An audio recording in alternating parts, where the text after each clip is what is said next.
Good morning बच्चों, शांति कुंज online classes में आपका स्वागत है। तो बच्चों, आज हमारा चैप्टर है विद्युत धारा के रासायनिक प्रभाव। यानी हम इसमें विद्युत धारा के रासायनिक प्रभाव के बारे में देखेंगे कि उसके रसायन के द्वारा क्या क्या प्रभाव हो सकते हैं। हमारा चैप्टर नंबर है 13 और हमारा पेज नंबर है 103। आइए शुरू करते हैं। देखो बच्चों, अगर कोई हमारा पिंड है और वो इलेक्ट्रॉन का त्याग करता है तो वो धनावेशित हो जाता है, और जब इलेक्ट्रॉन ग्रहण करता है तो वो ऋणावेशित हो जाता है।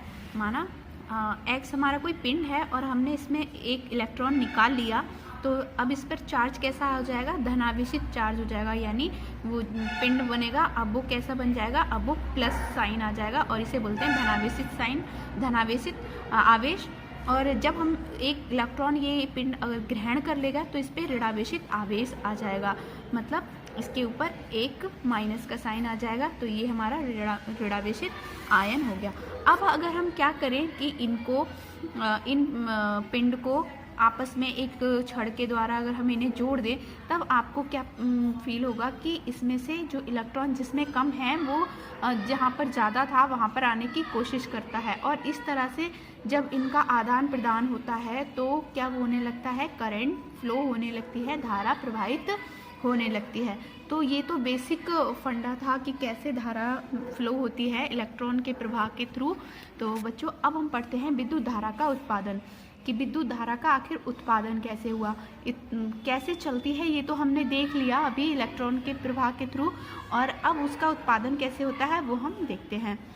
विद्युत धारा के विद्युत प्रवाह के लिए विद्युत के स्रोत और एक बंद परिपथ आवश्यक होता है। यानी अगर किसी परिपथ में धारा प्रवाहित करना है तो कैसा होना चाहिए? बंद होना चाहिए।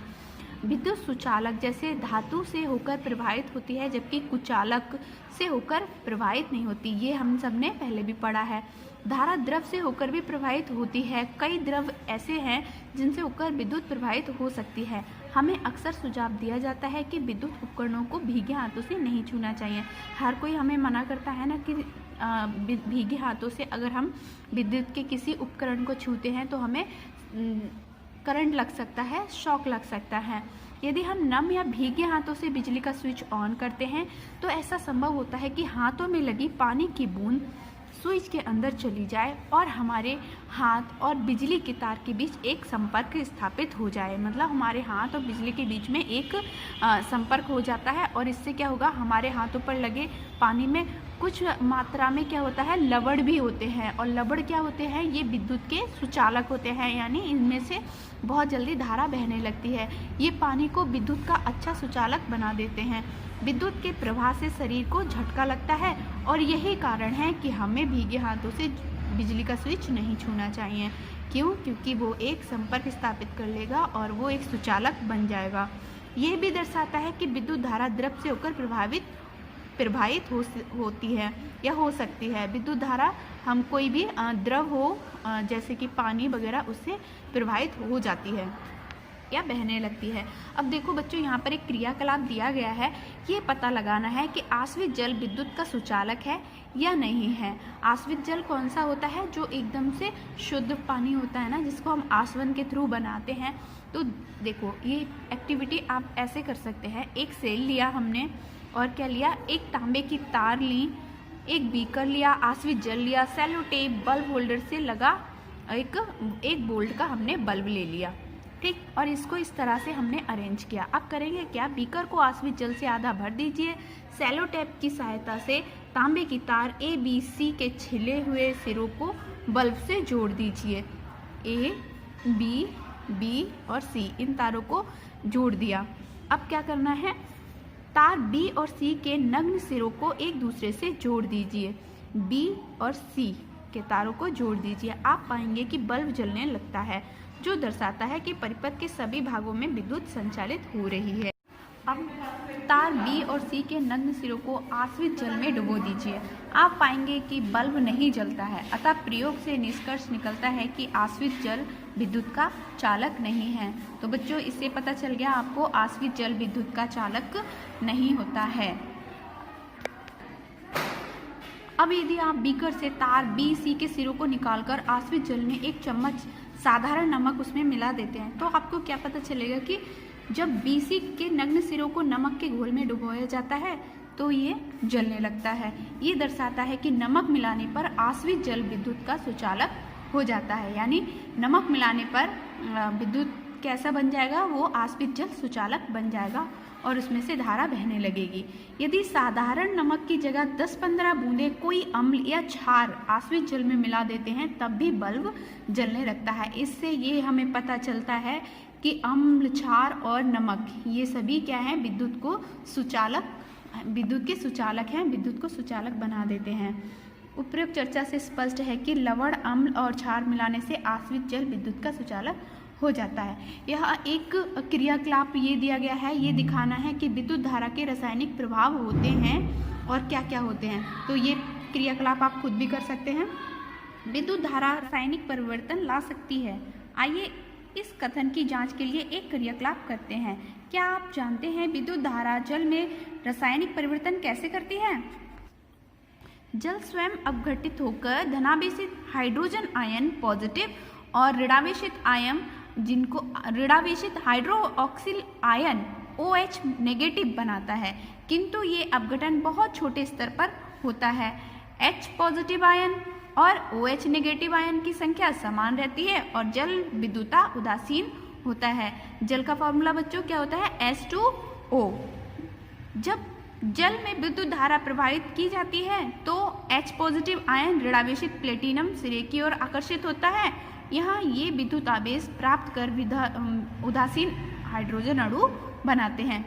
विलोमता मतलब इसके उल्टे, विद्युत प्रवाहित होने पर हाइड्रोक्सिल आयन धनावेशित प्लेटिनम सिरे की ओर आकर्षित होता है। यहाँ से विद्युत आवेश त्याग कर उदासीन हाइड्रोक्सिल बनाता है जो संयुक्त होकर ऑक्सीजन गैस देता है। इस तरह हम कह सकते हैं विद्युत धारा रासायनिक परिवर्तन ला सकती है। नेक्स्ट है घोल में विद्युत के प्रवाह से संबंधित शब्दावली। अब हम कुछ शब्दावली है, इनको पढ़ते हैं। वह द्रव जो विद्युत का सुचालक होता है और प्रक्रिया के दौरान रासायनिक रूप से अपघटित हो जाता है, विद्युत अपघट्य कहलाता है। यानी जो द्रव विद्युत का सुचालक होता है और अगर उसमें कुछ रासायनिक प्रक्रिया हो रही है और वो क्या कर रहा है, अपघटित हो जा रहा है, टूट जा रहा है, तब वो क्या कहलाता है? विद्युत अपघट्य या इलेक्ट्रोलाइट्स कहलाता है। सभी अम्ल गैस जो कि हैं HNO3, HCl, H2SO4, क्या बोलते हैं इनको? हाइड्रोक्लोरिक अम्ल, सल्फ्यूरिक एसिड इत्यादि सभी क्षार जैसे KOH, potassium hydroxide, NaOH, sodium hydroxide इत्यादि सभी लवण जैसे copper sulphate, zinc chloride, sodium nitrate, इसे सोडियम नाइट्रेट कहते हैं बच्चों, इत्यादि के जलीय घोल विद्युत अपघट्य के उदाहरण हैं। तो विद्युत अपघट्य के कौन कौन से उदाहरण हैं? सभी अम्ल और क्षार। विद्युत धारा प्रवाहित होने पर किसी विद्युत अपघट्य रसायन के टूटने की प्रक्रिया विद्युत अपघटन या विद्युत विच्छेद या इलेक्ट्रोलिसिस कहते हैं। तो जब विद्युत धारा हम किसी विद्युत अपघट्य किसी अम्ल में या क्षार में प्रवाहित करते हैं तब क्या होगा? विद्युत अपघट्य रसायन के टूट जाने की प्रोसेस को हम क्या बोलते हैं? इलेक्ट्रोलिसिस या फिर विद्युत अपघटन कहते हैं। धातु की तार या प्लेट या सुचालक पदार्थ जैसे ग्रेफाइट, कॉपर, इनके हम रॉड ले लें, रॉड मतलब छड़ ले लें, जिससे होकर विद्युत धारा विद्युत अपघट्य में प्रवेश करती है और निकलती है, इलेक्ट्रोड कहलाता है। तो बच्चों इलेक्ट्रोड समझ में आया? इलेक्ट्रोड क्या होता है? एक ऐसी रॉड होती है जो कि किसकी होगी? विद्युत की सुचालक होती है। बैटरी के ऋणात्मक सिरे से जुड़ा इलेक्ट्रोड कैथोड तथा धनात्मक सिरे से जुड़ा इलेक्ट्रोड एनोड कहलाता है। रासायनिक यौगिक को जल में घोलने पर उत्पन्न विद्युत आवेशित परमाणु या परमाणुओं का समूह आयन कहलाता है। तो बच्चों आयन समझ में आया? आयन क्या होता है? रासायनिक यौगिक को जल में घोलने पर उत्पन्न विद्युत आवेशित परमाणु आयन कहलाता है। वह उपकरण जिसमें विद्युत अपघटन होता है, जिसमें एक पात्र, 2 इलेक्ट्रोड तथा विद्युत अपघट्य होता है, वोल्टमीटर कहलाता है। तो वोल्टमीटर क्या होता है? एक ऐसा उपकरण है जिसमें एक पात्र, 2 इलेक्ट्रोड तथा एक विद्युत अपघट्य होता है। अच्छा, एक रोचक तथ्य पढ़ो।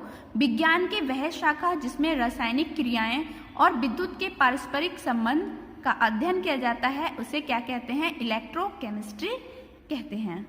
कॉपर सल्फेट और कॉपर घोल का विद्युत अपघटन नेक्स्ट वीडियो में करेंगे। और अब आपको बच्चों क्या करना है, आपको होमवर्क करना है। होमवर्क में आप क्या करेंगे, रिक्त स्थानों की पूर्ति करेंगे और इसमें जो 1-2 क्वेश्चन ऊपर के दिख रहे हैं ना, जो मैंने अभी भी पढ़ाया आपको, ये आपको करके लेके आना है। अगले वीडियो में हम इस चैप्टर को कंप्लीट करेंगे और सारे क्वेश्चन आंसर्स भी करेंगे। तब तक के लिए बाय बाय।